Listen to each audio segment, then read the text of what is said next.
and the other one is translating that into good design guidelines. So I'm going to jump to the part I'm not going to talk about, because I was talking about it last night, but just to mention that at the national level now, you have very, very good guidance. The things that the Federal Highway Administration is putting out, the things that that AASHTO is putting out, MUTCD, the Man Uniform Traffic Control Devices, the national guidance is very, very good. Almost virtually all the changes that have occurred at the national level grew out of the local level because there's successful examples at the local level. So that's sort of the dynamic that's worked back and forth. So all of us who knew each other 25 years ago, 30 years ago, took that same approach.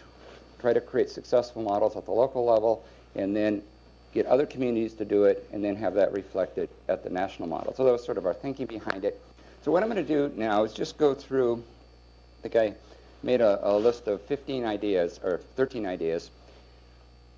What we did is, so the story I'm going to tell you here is what we did in Seattle, but it's also the story of when we work in other communities, this is the direction and the advice we get them. So this is not so much about the design details, which I would love to talk forever about. This is more of, okay, we have a plan. We know what needs to be done.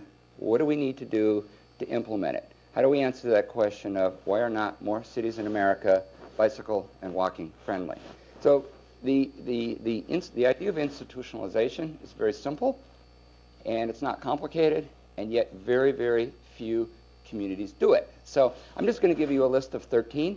It could be 30. It could be 40.